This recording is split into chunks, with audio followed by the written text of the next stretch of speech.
I've owned my 2023 Tesla Model 3 for an entire year now. I can't believe it. I've loved every minute of it. I love this car, man. It's a 2023 Tesla Model 3 standard range, rear-wheel drive, which means it's got the LFP battery pack. At the time of recording, it has 21,840 kilometers on the odometer, and I'm still on my original set of summer tires. So this review is going to build on the previous two reviews I've done at the 3-month and 6-month mark. And again, for my particular use case, other than as a daily driver, for my use on this channel, it's used for road trips and camping. I've done a total of 8 trips with this car, 4 new since my last 6-month check-in, and the biggest one is definitely my 3,500 kilometer road trip from just outside of Toronto to Halifax and back. We spent 2 weeks on vacation there, and all of our charging done out that way was done off a standard wallet lid, and that was enough to get us driving around basically every day to go do all of our touristy stuff. Basic autopilot was definitely the MVP on that trip, just miles and miles of highway, and of all the supercharging stops that we had to stop at there and back, only one of them had an issue with a single stall. So aside from that, I went on a camping trip where I charged the car off a standard wallet lid. Then I did a fall trip where I camped in the car on the first night and then went backpacking overnight on the second night. And then the most recent trip where I did an overnight late fall camping trip, almost early winter, where I charged the car from 17% to full in one single night off a standard RV electrical hookup in near freezing temperatures. So I know one common concern with sedans as opposed to a hatchback like the Model Y is storage space. And for all of our use cases, the Model 3 has more than enough storage.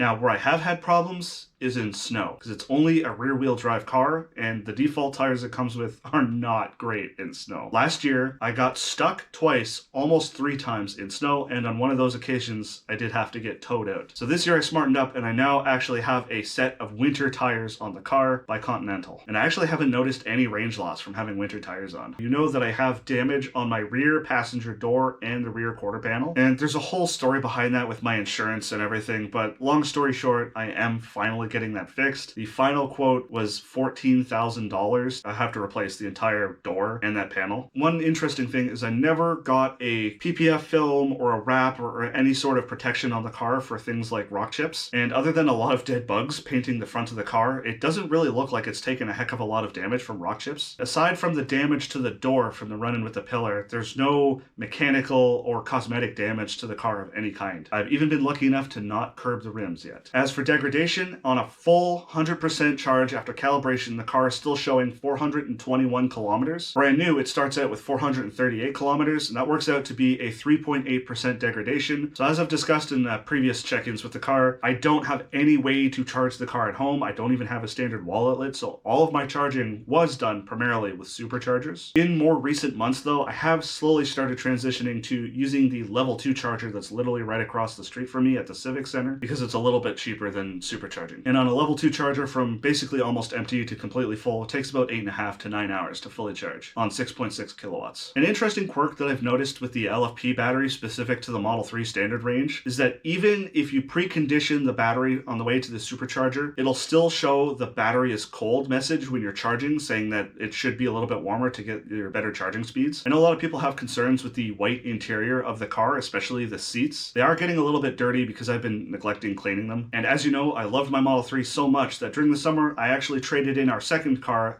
Mazda 3, for another EV, a 2016 Nissan Leaf SV. So we're actually fully electric. If you want to see all of my EV camping and electric rideable backpacking trips, click the card.